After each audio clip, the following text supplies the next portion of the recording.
Hello and welcome to Right Sports Talk. My name is Zach. We are officially halfway through the NFL season, having just finished up Week 8. In Week 8, I went 9-4 with my predictions, giving me an overall record of 77-43 on the season. Now let's kick off these Week 9 predictions. Week 9 of the NFL season kicks off on Thursday Night Football with the Baltimore Ravens, who are 2-5, coming off the victory over the Chicago Bears. Taking on the Miami Dolphins, who are 2-6, coming off the victory over the Atlanta Falcons. For the Ravens, they will be getting Lamar Jackson back at quarterback. That's a big boost to their offense, big boost to the team in general. We'll see how he does against this Miami defense, which has been very lackluster for most of the season. They did have a very good game against Atlanta, but I don't know if they're going to be able to carry that forward into this Thursday night game. So, for my pick of this game is going to be the Ravens. I think the boost they get from Lamar Jackson getting back, plus you're getting into back half of the season, you get Derrick Henry. He can really start going. This by the time of year he starts to shine. I think he can have a very good game against this Miami defense, which has not done a great job of stopping the run for most of the season. I do think that with Lamar Jackson and Derrick Henry, this could be a very high-scoring game, but ultimately I think the Baltimore Ravens get the victory here. Moving on to your slate of Sunday games. First up, you have the Chicago Bears, who are 4-3, coming off that loss to the Baltimore Ravens, taking on the Cincinnati Bengals, who are 3-5, coming off a very close, high-scoring loss to the New York Jets. This game is actually very difficult, very difficult for me to choose. I kind of went back and forth because for Chicago, their offense had been playing well up until they played the Ravens. They had a 4-game win streak up until that point. And for Cincinnati, their offense with Joe Flacco looked very good, scoring a lot of points. Still a lot of questions about their defense. And there's a possibility they will be without Joe Flacco for this game as he is dealing with an AC joint sprain. And if they have to revert back to Jake Browning, seeing how that goes and it does not go well. So because of the uncertainty of Joe Flacco at this point and the fact that this Bengals defense has not been all that good and has been giving up a lot of points, I am going to go with the Chicago Bears to get the victory. I think their offense should be able to perform well, and their defense should be able to slow down the Bengals offense enough, regardless of who is at quarterback. If it's Joe Flacco, I think this will be way more of a shootout, but ultimately I think that the Chicago Bears can get the victory. Next up, you have the Minnesota Vikings, who are 3-4, coming off of a loss to the LA Chargers, taking on the Detroit Lions, who are actually coming off of a bye week, but before that, coming off of a victory to the Tampa Bay Buccaneers. For the Vikings, Carson Wentz is out at quarterback. He is out with a shoulder injury. He's done for the year. They're going back to J.J. McCarthy at quarterback. We'll see how he does his first start back from his own injury against this Detroit Lions defense, which although is a little bit banged up, is still very talented. This Lions offense has shown that they can pretty much score on anybody. So I do think the Lions will get the victory. Now, because it is a divisional game and anything can happen, it could be closer than people think. But I think that the Lions have the offense to outscore this Vikings team, and I think that the Lions defense, especially Aiden Hutchinson, who just signed a big money contract extension, should be able to get after J.J. McCarthy, make him make some mistakes because he's a young quarterback. So I do think the Detroit Lions get the victory over the Minnesota Vikings. Next up, you have the Carolina Panthers, who are 4-4, taking on the Green Bay Packers, who are 5-1-1. For the Panthers, they're coming off a brutal loss to the Bills, in which they did not have Bryce Young and Andy Dalton played, and he didn't play all that well.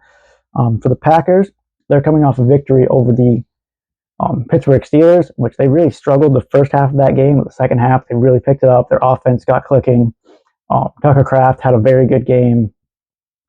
Jordan Love looked really good with Christian Watson having his first game back, him making an immediate impact for that offense, being kind of a deep play receiver that they have been missing. In their defense against the Steelers, especially in the second half, really shut down that offense. For the Panthers, Bryce Young might start. He is still dealing with his ankle injury. But whether it's Bryce Young or Andy Dalton, I don't think they're good enough. The Panthers are good enough to beat the Green Bay Packers. I think the Green Bay Packers are building too much momentum right now. They're really about to go on a roll. Josh Jacobs is playing well. Jordan Love is playing great football right now. Their defense is really getting into a rhythm. I think that the Green Bay Packers will get the victory over the Carolina Panthers. Moving on, you have the LA Chargers, who are 5-3, coming off of their victory over the Minnesota Vikings, taking on the Tennessee Titans, who are 1-7, coming off of getting really decimated by the Indianapolis Colts. For the Chargers, their offensive line is a little bit healthier now. They got Joe Alt back for that game against Minnesota, and that really helped their run game. Tamani Vidal was really able to run all over the Vikings defense. Ladd McConkey played well. Justin Herbert continues to play well. Gadsden, their rookie tight end, had a tremendous game, and he's kind of continued a streak of really good games the past few weeks.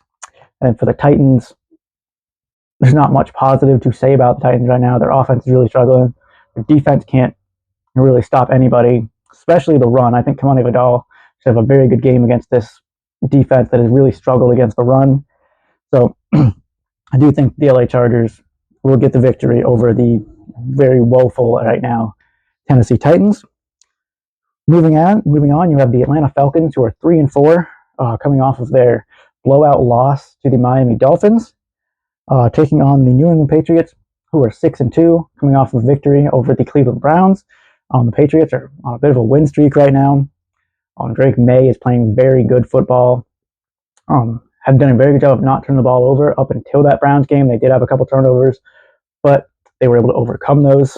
Just makes them look like a much better team than they have been in the past. Last year before that, even earlier this season, a couple of turnovers could have been, could have really cost them the game, but they were able to overcome that and get the victory. For the Falcons, they're a very inconsistent team. A few weeks ago against the Bills, they played tremendous. Then they really struggled with the Niners and couldn't get anything going against the Miami Dolphins, which hasn't been a good defense this season. They were without Michael Penix and Drake London. Those two are still up in the air for this game. But regardless of if they play, I think this Patriots defense should do a very good job of shutting down Drake London with Gonzalez. Chris Gonzalez should really shut down Drake London. I think they'll be able to get after Michael Penix, as their front seven has done a very good job this season offensively. And they should be able to slow down Bijan Robinson. Their run defense has actually been really good. They have not allowed a 50-yard rusher yet. And the Patriots offensively, I think Drake May can continue to play well. We'll see how Stephon Diggs can do against this very talented Falcons secondary. But I do think that the New England Patriots are going to be able to win this game. They have the talent. Drake May is playing tremendous football. He can be a big difference in this game. So I do think New England Patriots get the victory. Next up, you have the San Francisco 49ers, who are 5-3, coming off of a loss to the Houston Texans, taking on the New York Giants, who are 2-6, coming off of a loss to the Philadelphia Eagles, a game in that game, they lost their rookie running back Cam Scatterboo for the season. That's just another injury that piles on, as they have been missing Malik Neighbors also this season due to injury. Now, the 49ers are dealing with a bunch of injuries of their own, but they still have Christian McCaffrey. They still have their star player. Still undetermined if Brock Purdy will play in this game, as he has been banged up. Their defense is completely banged up, and that really cost them against the Texans. They weren't able to get a good pass rush. But I do still think that they can beat the Giants. The Giants are also a banged-up team, rookie quarterback, very much missing a bunch of their offensive weapons, although their defense is playing pretty good. I am going to go with the San Francisco 49ers to get the victory over the New York Giants. Moving on, you have the Indianapolis Colts, who are 7-1 and looking like arguably the best team in the NFL right now, taking on the Pittsburgh Steelers, who are 4-3.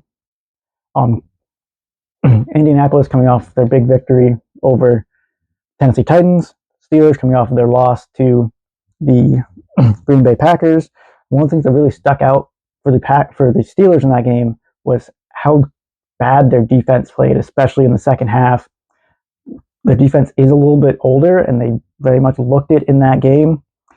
For this Colts team, Jonathan Taylor is playing tremendous football. He's arguably the best running back in the NFL right now.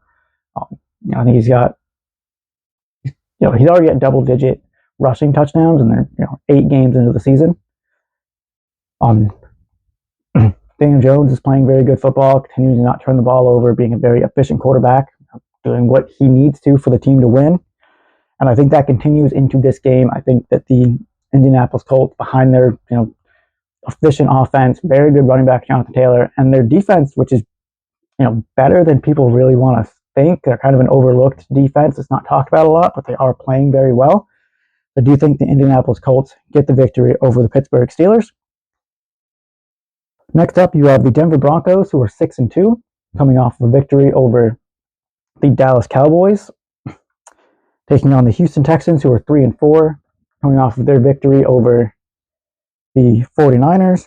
A big key for the Texans in that game was that they didn't allow much of a pass rush. That gave C.J. Stroud time in the pocket, make throws, make decisions, and when he has time, C.J. Stroud looks like a very good quarterback. For Denver, they have one of the better pass rushes in the NFL. I do think they're going to be able to get after C.J. Stroud. They're not going to give him much time to throw. They're going to pressure him. So I do actually think the Broncos will get the victory. I think, again, this could be a relatively low-scoring game, as the Texans also have a very good defense. But I think the Broncos' ability to get after the quarterback, cause pressures, get in C.J. Stroud's face, will be a big difference maker. I think the Broncos offense can do enough against this defense and can definitely do more than the Texans offense. So I do think the Denver Broncos get the victory. Next up, you have the Jacksonville Jaguars, who are 4-3, taking on the Las Vegas Raiders, who are 2-5. Both teams coming off of bye weeks. Hopefully that gave their team some time to get healthy. For the Jaguars, Travis Etienne was beat up. Brian Thomas Jr. kind of beat up for them on offense. Hopefully they can come back healthy. And for the Raiders, Brock Bowers, their number one tight end, arguably their best offensive weapon, has been hurt the past few weeks, and he's been missing time. He should hopefully be back healthy for the Raiders. This is a game I think could be relatively close. The Jaguars have been a very inconsistent team, and the Raiders have been consistent, but not consistently good. They've been turning the ball over a bunch with Geno Smith.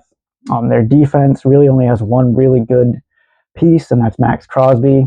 So if you kind of go away from him, your offense should be able to succeed. So I do think that the Jacksonville Jaguars can get the victory here.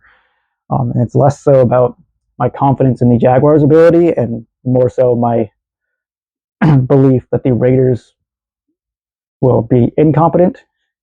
I think Geno Smith will turn the ball over as he does. I think Max Crosby could have a good game, but if they go away from Max Crosby, the Jaguars' offense should be able to play well. And Trevor Lawrence just has to be consistent. He just has to be more consistent than Geno Smith, and I think he can do that. So I think the Jacksonville Jaguars can get the victory here. Next up, you have the New Orleans Saints, who are 1-7, coming off of a loss to the Tampa Bay Buccaneers, taking on the LA Rams, who are coming off a bye week. Before that, they had a pretty dominant victory over the Jacksonville Jaguars in London. The Saints are finally going with rookie quarterback Tyler Shough. He's going to get his first start of the season, and he's getting his first start of the season against one of the better defenses in the NFL. So I do think the Rams get the win here. I think, offensively, the Rams are a very high-powered offense. They're going to get Puka Nacua back, hopefully, with ankle injury. Devontae Adams has been playing very well. Matthew Stafford playing well. And I think this defense is really going to get after Tyler Shough. They're going to make his life miserable in this game. One of the worst matchups you could get as a quarterback, especially in your first start. So I do think the Rams defense is going to be able to, get pressure, going to be able to make Tyler Shough make mistakes. And I do think the LA Rams get the victory here. Now, moving on to what is possibly the game of the week, you have the Kansas City Chiefs, who are 5-3, coming off a victory over the Washington Commanders, taking on the Buffalo Bills, who are 5-2, coming off of a dominant victory over the Carolina Panthers. These are two teams that are very good. The Chiefs are almost fully healthy at this point. They were back to full strength, getting all their offensive pieces back. And then, unfortunately, Isaiah Pacheco suffered an MCL sprain, and he's considered week to week, probably not going to start in this game. So, in his absence, they have Kareem Hunt, who is a serviceable back, but not much of a big play back. He's been more of their short yardage goal line guy. And rookie Brashard Smith, who seems very talented, but is very unproven, especially as a running back. He's only been a running back for 1 year in college. He's a former wide receiver converted to running back, so he's very inexperienced, but has a lot of talent. Defensively, still playing very good. Chris Jones is playing, very well. Their defense as a whole has been very dominant in most games, except for their loss to the Jaguars. And for the Buffalo Bills, now their run defense has really struggled. It struggled a little bit against the Panthers, but they were able to overcome that. Offensively, they have Josh Allen, two very talented, two of the top quarterbacks in the NFL. Josh Allen for the Bills, Patrick Mahomes for the Chiefs. The Bills also have a very talented running back in James Cook. A good receiving tight end, Dalton Kincaid. Good kind of supporting pieces on that offense that can, shine when needed. And, Josh Allen knows how to kind of spread the ball around and get guys involved in the game that can help be kind of difference makers for them. This game, I think, is going to be a very good game. It's always a good, close game when these two teams play. If this were the playoffs, maybe I would think differently how I do right now as to who's going to win. But because this is the regular season, I am going to go with the Buffalo Bills to get the victory. For some reason, Josh Allen has had the Bills number, or has had the Chiefs number in the regular season. Not so much in the playoffs, but in the regular season, he plays tremendous. I think he's going to find another way to will the Bills to a victory over the Kansas City Chiefs. So I do think the Buffalo Bills get the victory here. Next up for Sunday Night Football, you have the Seattle Seahawks, who are 5-2, coming off of a bye week. Before that, had a victory over the Houston Texans, taking on the Washington Commanders, who are coming off their loss to the Kansas City Chiefs. For Washington, good news for them. Looks like they're going to get Jayden Daniels back after he was dealing with an injury and couldn't play against Kansas City. Bad news, they're once again going to be without Terry McLaurin, who is once again dealing with his hamstring injury. He came back for the Chiefs game, had a pretty good game, and now is once again out. So that's a very big impact to their defense. And for the Seahawks, they've been playing very good lights-out football. Sam Darnold has been playing very well. Jackson Smith-Njigba is one of the top receivers in the NFL right now. Defensively, they're playing fantastic. Their defense is one of the better defenses in the league. Their running game, their two-headed duo of Kenneth Walker and Zach Charbonnet, they're a little bit hit or miss, but they're both playing pretty well. So I do think, actually, that the Seattle Seahawks will get the victory here. I think their defense should be able to slow down this Commanders beat-up offense. Jayden Daniels, interesting to see how he looks in this game, if Deebo Samuel can bounce back and have a good game. He did not play well against Kansas City. Their run game hasn't really been able to get anything going. So I do think the Seattle Seahawks, with how good their offense has been performing and how great their defense has looked, is going to get the victory over the Washington Commanders. Finally, on Monday Night Football, you have the Arizona Cardinals, who are 2-5, coming off a bye week. Before that, coming off a very close loss to the Green Bay Packers, taking on the Dallas Cowboys, who are 3-4-1, coming off of getting pretty much embarrassed by the Denver Broncos in their loss this past week. For the Cardinals, it looks like they could get Kyler Murray back, who missed the past couple games with an injury. I don't know if that is good or bad for them, as Jacoby Brissett looked very good in this offense. We'll see how Kyler Murray looks coming back. Good news for the Cardinals, and if Kyler Murray does play, and this Cowboys defense has not been good. This Cowboys defense has really not had much good games, except for when they played the Commanders for some reason. And so this offense should be able to put up points. Bad news for the Cardinals. the Cowboys offense is one of the better offenses in the league right now and will absolutely put up points against this Cardinals defense. So I am going to go with the Dallas Cowboys to get the victory. I think this could be a very close shootout victory for the Dallas Cowboys. I don't trust either one of these defenses, but I definitely trust the Cowboys offense more than I trust the Cardinals offense. So I do think that the Dallas Cowboys get the victory. Let me know in the comments if you guys think you're going to win this week. Let me know what game you're looking forward to the most. For me, other than the Patriots game, which I always look forward to seeing the Patriots every week, it's the Chiefs Bills. I think that game, I said it should be the game of the week and should give a very good insight into kind of playoff seeding and how teams, at least how those two teams stack in their conference. But let me know if there's any other games you guys are very much looking forward to. Don't forget to like, subscribe. Until next time.